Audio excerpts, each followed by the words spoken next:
അടുത്തതായിട്ട് പറയുന്ന ടോപ്പിക് എന്ന് പറഞ്ഞു കഴിഞ്ഞിട്ടുണ്ടെങ്കിൽ temperature regulation of food ഇൻടേക്കാണ്.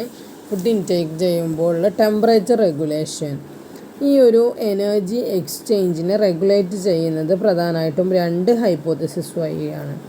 അതിലൊന്നാമത്തെ hypothesis പറയുന്നത് എന്താണെന്ന് വെച്ചിട്ടുണ്ടെങ്കിൽ എനർജി എക്സ്ചേഞ്ച് പ്രോസസ്സ് നടക്കുന്നതും ഇൻ്റഗ്രേറ്റ് ചെയ്യുന്നതും അതായത് എനർജി എക്സ്ചേഞ്ച് പ്രോസസ്സിൽ ആ ഒരു പ്രോസസ്സിനെ ഇൻ്റഗ്രേറ്റ് ചെയ്യുന്നതും അതിനെ റെഗുലേറ്റ് ചെയ്യുന്നതും ഹൈപ്പോതലാമസാണ്. ഓക്കെ, എനർജി എക്സ്ചേഞ്ചിൻ്റെ ആ ഒരു പ്രോസസ്സിനെ ഇൻ്റഗ്രേറ്റ് ചെയ്യുന്നതും റെഗുലേറ്റ് ചെയ്യുന്നതും ഹൈപ്പോതലാമസാണ്. രണ്ടാമത്തെ ഹൈപ്പോത്തസിസ് പറയുന്നത് ഇത് ഫസ്റ്റുമായിട്ട് റിലേറ്റഡ് ആയിട്ടുള്ള ഹൈപ്പോത്തസിസ് തന്നെയാണ്. അത് സ്റ്റേറ്റ് ചെയ്യുന്നത് എന്താണെന്ന് വെച്ചിട്ടുണ്ടെങ്കിൽ one of the basis upon which integration is achieved is the effect which each of the four factors of energy exchange has upon body temperature regulation. അതൊന്നുമില്ല, ഇതിലിപ്പോൾ പറയുന്നത് ബോഡി ടെമ്പറേച്ചർ ഇൻ്ററാക്ഷൻ, അതായത് ഹൈപ്പോതലാമസും പിന്നെ അതേപോലെ ടെമ്പറേച്ചർ റെഗുലേറ്റിംഗ് സിസ്റ്റവും തമ്മിലുള്ള ഒരു ഇൻ്ററാക്ഷനാണ്. ഈ ഇൻ്ററാക്ഷനിലൂടെയാണ് ഈ ഒരു ഇൻ്റഗ്രേഷൻ അച്ചീവ് ചെയ്യുന്നത് എന്നുള്ളതാണ്. ടെമ്പറേച്ചർ റെഗുലേഷനും അതേപോലെ എനർജി എക്സ്ചേഞ്ചിൻ്റെ ഫാക്ടേഴ്സും കൂടെ എന്ത് ചെയ്തിട്ടാണ് ഇൻ്റഗ്രേറ്റ് ചെയ്യുക. മീൻസ് ആ ഒരു കമ്മ്യൂണിക്കേഷൻ അത് രണ്ടും ഈ ഒരു എനർജി എക്സ്ചേഞ്ചിൻ്റെ ഫാക്ടേഴ്സ് ബോഡി ടെമ്പറേച്ചർ റെഗുലേഷന്മേൽ ആക്ട് ചെയ്യുമ്പോഴാണ്, അതിൻ്റെ എഫക്റ്റ് വരുമ്പോഴാണ് ഈ ഒരു ഇൻ്റഗ്രേഷൻ വരുന്നത് എന്നാണ് പറഞ്ഞത്. എന്ന് വെച്ചാൽ interaction within the hypothalamus between temperature regulatory system and food regulating system വഴിയാണ് ഈ ഒരു ചേഞ്ച് വരുന്നത്.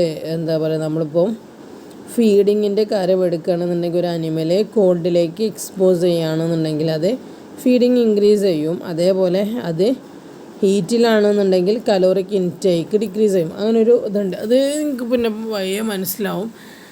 അതായത് ഇപ്പോൾ ഇങ്ങനെയുള്ള ചേഞ്ചസ്, ഈ ഒരു ചേഞ്ചസ് നടക്കുന്നത് ഇൻ്റഗ്രേഷൻ ഇതുമായിട്ട് ഫുഡ് ഇൻടേക്കുമായി ബന്ധപ്പെട്ടിട്ടുള്ള ആ ഒരു ഇൻ്റഗ്രേഷൻ നമ്മൾ അക്വയർ ചെയ്യുന്നത് എനർജി എക്സ്ചേഞ്ചിൻ്റെ ഫാക്ടേഴ്സ് ബോഡി ടെമ്പറേച്ചർ റെഗുലേഷൻ്റെ മേലെ ആക്ട് ചെയ്യുമ്പോൾ എന്ന് വെച്ചാൽ അത് രണ്ടും തമ്മിലുള്ള ആ ഒരു ആക്ടിങ് ആണ് അവിടെ നടക്കുന്നത് എന്നർത്ഥം. ഈ ഒരു വ്യൂ അനുസരിച്ച് ഫുഡും വർക്കുമാണ് ഏറ്റവും ഇമ്പോർട്ടൻ്റ് ആയിട്ടുള്ള റെപ്രസെൻറ്റ് ചെയ്യുന്നത് ഹീറ്റ്, ഒരു ഓർഗാനിസത്തിൻ്റെ ഹീറ്റിൻ്റെ സോഴ്സസായിട്ട് ഇമ്പോർട്ടൻറ്റ് സോഴ്സായിട്ട് ഫുഡും വർക്കും റെപ്രസെൻറ്റ് ചെയ്യുന്നുണ്ട്. ഒരു ഓർഗാനിസത്തിൻ്റെ ഹീറ്റിൻ്റെ പ്രധാനപ്പെട്ട സോഴ്സായിട്ട്. ഇനി രണ്ടാമത്തെ ഹൈപ്പോത്തസിസ് സിംപ്ലൈസ് ചെയ്യുന്നത് ഫുഡ് ഇൻടേക്ക് എൻവയോൺമെൻറ്റൽ ടെമ്പറേച്ചറുമായിട്ട് ഒരു ഡെഫിനിറ്റ് റിലേഷൻഷിപ്പ് ബിയർ ചെയ്യണം എന്നാണ്. Should bear a definite relationship to environmental temperature. അതായത് നമ്മൾ ഫുഡ് ഇൻടേക്ക് ചെയ്യുന്നത്, ആ ഒരു ഫുഡ് ഇൻടേക്ക് എന്ന് പറഞ്ഞ പ്രോസസ്സ് നമ്മുടെ എൻവയോൺമെൻറ്റിലെ ടെമ്പറേച്ചറുമായിട്ട് കറക്റ്റായിട്ട് ഡെഫിനിറ്റായിട്ടുള്ള ഒരു റിലേഷൻഷിപ്പ് ബിയർ ചെയ്യണം എന്നർത്ഥം. ഇനി അതാണ് സെക്കൻഡ് ഹൈപ്പോത്തസിസ് പറയുന്നത്. ഇനി ഹൈ ടെമ്പറേച്ചർ ആണ് എന്നുണ്ടെങ്കിൽ, അല്ല ഹൈ ടെമ്പറേച്ചറിൽ ഒരു ഹീറ്റ് ലോസ് ചെയ്യുകയാണ് എന്നുണ്ടെങ്കിൽ, ഹൈ ടെമ്പറേച്ചറാണല്ലോ, അപ്പോൾ നമുക്ക് ആ സമയത്ത് നല്ല ടെമ്പറേച്ചറുള്ളൊരു സമയം, പുറത്ത് നല്ല ടെമ്പറേച്ചർ ഉണ്ടാകുമ്പോൾ ഹീറ്റിനെ ലോസ് ചെയ്യാമെന്ന് പറഞ്ഞു കഴിഞ്ഞിട്ടുണ്ടെങ്കിൽ എന്താണ്, ഡിഫിക്കൽട്ടാണ്. അതുകൊണ്ട് തന്നെ ഫുഡ് ഇൻടേക്കും ലോ ആയിരിക്കും. കാരണം ഫുഡ് കഴിച്ച് കഴിഞ്ഞിട്ടുണ്ടെങ്കിൽ നമ്മുടെ ബോഡി ചൂടാവുകയാണ് ചെയ്യുക. പക്ഷേ അപ്പോൾ നമ്മൾ എന്താ ചെയ്യുക, ഫുഡ് ഇൻടേക്ക് കുറക്കും. ഹീറ്റ് വല്ലാണ്ട് വേണ്ട, കാരണം പുറത്ത് ഒന്നാമത് നല്ല ടെമ്പറേച്ചറാണ്. അതുകൊണ്ട് നമ്മൾ എന്ത് ചെയ്യും, അത് കുറക്കും, ഈറ്റിംഗ് കുറക്കും. അതേപോലെ ഫുഡിനെ നമ്മൾ അസിമുലേറ്റ് ചെയ്യാണ് ചെയ്യാതുള്ളത്. ഒരു കുട്ടിക്ക് മീൻസ് നമ്മൾ ഓൾറെഡി കഴിച്ചിട്ടുള്ള അത് വെച്ചിട്ട് തന്നെ അഡ്ജസ്റ്റ് ചെയ്യും. അതേപോലെ ഓൾറെഡി കഴിച്ചിട്ടുള്ളതെന്നല്ല, അതായത് ഫുഡ് നമ്മൾ കഴിക്കുന്നത് കുറയും. അതേപോലെ ബോഡി എന്താ പറയുക, മോർ ഹീറ്റിനെ അക്വയർ ചെയ്യാണ് ചെയ്യുക. അതിനെ എന്താ പറയുക, വല്ലാണ്ട് ഇതാക്കൂല, അതിനെ ഡിസ്പോസ് ഓഫ് ചെയ്യില്ല. അതായത് ബോഡിയിൽ തന്നെ ആ ഒരു ചൂട് നിൽക്കും. അതിൽ കൂടുതലാവാനൊന്നും നമ്മൾ സമ്മതിക്കൂല. ഓക്കെ, ഇനി ലോ ടെമ്പറേച്ചറാണെന്ന് എടുക്കട്ടെ. ലോ ടെമ്പറേച്ചറിൽ ഫുഡ് ഇൻടേക്ക് ഭയങ്കര ഹൈ ആയിരിക്കും. ഓക്കെ, ലോ ടെമ്പറേച്ചറിൽ ഫുഡ് ഇൻടേക്ക് ഹൈ ആയിരിക്കും. അതിന് കാരണം എന്താണ്? ഫുഡ് ഇൻടേക്ക് കാരണം പുറത്ത് ചൂട് വളരെ കുറവാണ്. അപ്പോൾ നമ്മൾ ബോഡി എന്ത് ചെയ്യണം? ആ ഒരു എൻവയോൺമെൻറ്റുമായിട്ട് ഇൻട്രാക്ട് ചെയ്യുമ്പോൾ ആ ഒരു കുറവ് നമുക്ക് മനസ്സിലാവും. അപ്പോൾ നമ്മൾ ഫുഡ് ഇൻടേക്ക് ചെയ്ത് കഴിഞ്ഞാൽ മാത്രമാണ് നമുക്ക് അതുമായിട്ട് ഫുഡ് ഇൻടേക്ക് ചെയ്യുമ്പോൾ നമ്മുടെ ബോഡിയിൽ എന്ത് നടക്കും? മെറ്റബോളിസം നടക്കും. അങ്ങനെ ഹീറ്റിനെ പുറത്തേക്ക് വിടുകയും ചെയ്യും. ഈ ഒരു ഹീറ്റ് ഒരു എക്സ്ട്രാ ഹീറ്റ് ആയിട്ട് എന്ത് ചെയ്യും? ഇറ്റ്സെൽഫ് ഒരു എക്സ്ട്രാ ഹീറ്റായിട്ട് നിൽക്കും. അത് ഹൈപ്പോതെർമിയ. ആ ഒരു ഹൈപ്പോതെർമിയ എന്ന് പറയുമ്പോൾ ചൂട് കുറഞ്ഞ കണ്ടീഷനാണല്ലോ, ആ ഒരു കണ്ടീഷന് എതിരായിട്ട് അവിടെ നിൽക്കും. ഓക്കെ, പിന്നെ അതാണ് ഒന്നാമത്തെ കാര്യം എന്ന് പറഞ്ഞു കഴിഞ്ഞിട്ടുണ്ടെങ്കിൽ പ്രധാനപ്പെട്ട ഒരു ഫാക്ടർ എന്ന് പറഞ്ഞാൽ. രണ്ടാമത്തെ ഫാക്ടർ എന്ന് പറഞ്ഞാൽ ഫിസിക്കൽ ആക്ടിവിറ്റിയാണ്.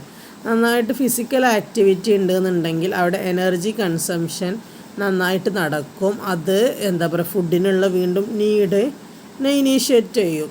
അതിലൂടെയാണ് ഫുഡിനുള്ള നീഡ് വരുന്നത്. നമ്മൾ നന്നായിട്ട് വർക്ക് ചെയ്യുമ്പോൾ നമ്മൾ എന്ത് ചെയ്യാണ്? അപ്പോൾ ആ ഒരു വർക്കിലൂടെ നന്നായിട്ട് എനർജിയുടെ കൺസംഷനാണ് അവിടെ നടക്കുന്നത്. ഓക്കെ, ഇനി നല്ല ഫിസിക്കൽ ജോബൊക്കെ ചെയ്യുന്ന ആളുകൾ, അതുകൊണ്ടാണ് യൂഷ്വലി നല്ല ജോബ് എന്താ പറയുക ഫിസിക്കൽ ആയിട്ട് നന്നായിട്ട് വർക്ക് ചെയ്യേണ്ടി വരുന്ന ആളുകൾ എന്താ പറയുക നന്നായിട്ട് ഭക്ഷണം കഴിക്കും. നല്ല ഭക്ഷണം കഴിക്കും. കാരണം അവർ നല്ല ഫിസിക്കൽ ആക്ടിവിറ്റി പെർഫോമൻസ് ജോബിൽ ചെയ്യുന്നുണ്ട്, ഫിസിക്കൽ ആക്ടിവിറ്റി ചെയ്യുന്ന ആളുകളാണ്. ഇവർ മറ്റേ ആളുകൾ ലേറ്റ് കൺസംഷനുള്ള ആളുകൾ, അതായത് വല്ലാണ്ട് ലേറ്റ് കൺസംഷനുള്ള ലേറ്റ് ഒക്കുപ്പേഷൻ, അതായത് ഇരുന്ന് പണി ചെയ്യുന്ന തീരെ ഫിസിക്കൽ വർക്ക് ആവശ്യമില്ലാത്ത ആളുകളാണെന്നുണ്ടെങ്കിൽ അവർ വെച്ച് നോക്കുമ്പോൾ ഇവർ നന്നായിട്ട് ഭക്ഷണം കഴിക്കുന്നതാണ് കാണുക. ഒരു എക്സാമ്പിൾ വരാണെന്നുണ്ടെങ്കിൽ ഇപ്പോൾ ഫിസിക്കൽ ജോബ്, നല്ല ഫിസിക്കൽ ഇതായിട്ടുള്ള ജോബാണെന്നുണ്ടെങ്കിൽ മെറ്റബോളിസം ഇൻക്രീസ് ചെയ്യും. കാരണം നമ്മളൊന്നായിട്ട് വർക്കും കാര്യങ്ങളൊക്കെ ചെയ്യുമ്പോൾ നമ്മുടെ ശരീരത്തിനുള്ളിൽ നടക്കുന്ന മെറ്റബോളിസം ഇൻക്രീസ് ചെയ്യും. അങ്ങനെ അവിടെ ടെമ്പറേച്ചറും ഇൻക്രീസ് ചെയ്യും. മെറ്റബോളിസം ഇൻക്രീസ് ചെയ്യുമ്പോൾ നമ്മുടെ ശരീരത്തിലെ ടെമ്പറേച്ചർ ഇൻക്രീസ് ചെയ്യും. അപ്പോൾ നമ്മൾ ഫുഡ് ഇൻടേക്ക് കൂടുതലായിട്ട് നടക്കും. കാരണം അവിടെ മെറ്റബോളിസം നടക്കുന്നുണ്ട്, ശരീരം ചൂടാവുന്നുണ്ട്, അപ്പോൾ ഫുഡ് ഇൻടേക്കും കൂടും. ഈ ഒരു സാധനമാണ് നമ്മൾ ടെമ്പറേച്ചർ റെഗുലേഷൻ ആൻഡ് ഫുഡ് ഇൻടേക്കിൽ പ്രധാനമായിട്ടും വരുന്നത്. ഇനിയിപ്പോൾ അതായത് എക്സാമ്പിൾ പറയുകയാണെന്നുണ്ടെങ്കിൽ ഒരു അനിമലിനെ നമ്മൾ കോൾഡിലേക്ക് എക്സ്പോസ് ചെയ്യുകയാണെന്നുണ്ടെങ്കിൽ അത് ഫീഡിങ് ഇൻക്രീസ് ചെയ്യും. ഇപ്പോൾ നമ്മൾ പൊതുവെ പറഞ്ഞ കാര്യങ്ങളാണ് കേട്ടോ പറയുന്നത്. നല്ല കോൾഡുള്ള സ്ഥലത്താണെന്നുണ്ടെങ്കിൽ അത് ഫീഡിങ് ഇൻക്രീസ് ചെയ്യും. ഇനി നേരെ തിരിച്ച് നല്ല ചൂടുള്ള ഭാഗത്താണ് അതിനെ എക്സ്പോസ് ചെയ്തിരിക്കുന്നത് എന്നുണ്ടെങ്കിൽ അത് അതിൻ്റെ കലോറിക് ഇൻടേക്ക് കുറക്കും. കാരണം ഓൾറെഡി ചൂടാണ്. അപ്പോൾ ഇനി ഇതിൻ്റെ ചൂട് വേണ്ട എന്ന് കരുതിയിട്ട് അതാണ് ഇവിടെ പറഞ്ഞത്. ഈ ഒരു ഇൻട്രാക്ഷൻ കോസ് ചെയ്യുന്നത് ഹൈപ്പോതലാമസും പിന്നെ ടെമ്പറേച്ചർ റെഗുലേറ്റ് ഹൈപ്പോതലാമസിൽ അത് നടക്കുന്നത് ഇൻറ്ററാക്ഷൻ വിത്തിൻ ദ ഹൈപ്പോതലാമസ്. അത് രണ്ടും തമ്മിലുള്ള ഇൻട്രാക്ഷനാണ്. ടെമ്പറേച്ചർ റെഗുലേറ്ററി സിസ്റ്റവും ഫുഡ് ഇൻടേക്ക് റെഗുലേറ്ററി സിസ്റ്റവും തമ്മിലുള്ള ആ ഒരു ഇൻട്രാക്ഷനാണ് അവിടെ വരുന്നത്. ഇതിൽ ഇപ്പോൾ ഇൻക്രീസ്ഡ് ഫുഡ് ഇൻടേക്ക്, അതായത് ഇപ്പോൾ കോൾഡ് അനിമൽസ് ആണെന്നുണ്ടെങ്കിൽ കോൾഡ് അനിമൽസ് നന്നായിട്ട് ഫുഡ് ഇൻടേക്ക് ചെയ്യും. അത് ഇതിൻ്റെ ഒരു എക്സ്പ്ലനേഷൻ തന്നെയാണ്. അതേപോലെ അതെന്തുകൊണ്ടെന്ന് വെച്ചാൽ അവരുടെ മെറ്റബോളിക് റേറ്റ് ഇൻക്രീസ് ചെയ്യുന്നുണ്ട്. അപ്പോൾ അവർ provides increased fat for insulation. അവരുടെ ശരീരത്തിലെ ഫാറ്റിനെ അത് ഇൻക്രീസ് ചെയ്ത് അത് ശരീരത്തിലെ ഫാറ്റ് കൂടും. ഈ ഒരു സമയത്ത് മെറ്റബോളിക് റേറ്റ് കൂടുമ്പോൾ ഇൻക്രീസ്ഡ് ഫാറ്റ് ഫോർ അതിന് വേണ്ടിയിട്ട് പ്രൊവൈഡ് ചെയ്യുകയാണ് ചെയ്യുന്നത്. ഓക്കെ, നമ്മുടെ ശരീരത്തിൽ. എന്നിട്ട് അപ്പോൾ ഇൻസുലേഷൻ, അതായത് ചൂടിനെ ഉള്ളിലേക്ക് കടത്തി വിടാതെ നിർത്താനും, ചൂടിനെ മീൻസ് അങ്ങനെയുള്ള പുറത്തുനിന്നുള്ള ഇതിനെയൊന്നും കടത്തി വിടാതെ നമുക്ക് ആ ഒരു ഇതുണ്ടാക്കി തരാനും എന്ത് ചെയ്യുന്നുണ്ട്, ഈ ഒരു സമയത്ത് സഹായിക്കുന്നുണ്ട്. മെറ്റബോളിക് റേറ്റ് കൂടുമ്പോൾ നമ്മൾ നന്നായിട്ട് ഫുഡ് കഴിക്കും. അത് കൂടുതൽ ഫാറ്റ് സ്റ്റോറേജിന് ഇൻക്രീസ് ചെയ്യാനും കാരണമാകുന്നുണ്ട്. ഇങ്ങനെയൊക്കെയാണ് ഈ ഒരു കോൾഡ് സ്റ്റേജിന് നമ്മൾ എന്ത് ചെയ്യുന്നത്, കറക്റ്റ് ചെയ്യുന്നത്. അതേപോലെ തന്നെ തിരിച്ചും നമ്മൾ ചെയ്യാറുണ്ട്. തണുപ്പുള്ള സമയത്ത് നമ്മൾ നന്നായിട്ട് ഭക്ഷണം കഴിക്കും, നമ്മുടെ ശരീരം ചൂടാവുന്നുണ്ട്. ഇനി തിരിച്ച് ചൂടുള്ള സമയത്ത് നമ്മൾ ഭക്ഷണം കുറക്കും. കാരണം ഓൾറെഡി ചൂടാണ്, പിന്നെ ഭക്ഷണം കഴിച്ചിട്ട് ചൂടാവുക എന്ന് പറഞ്ഞു കഴിഞ്ഞിട്ടുണ്ടെങ്കിൽ ഭയങ്കര റിസ്ക് ഉള്ള കാര്യമാണ്. ഇതൊക്കെയാണ് പറഞ്ഞത്. പിന്നെ ഫിസിക്കൽ ആക്ടിവിറ്റി കൂടുമ്പോൾ നമുക്കറിയാവുന്ന കാര്യം തന്നെയാണ്, എനർജി നന്നായിട്ട് അവിടെ യൂട്ടിലൈസ് ചെയ്യുന്നുണ്ട്.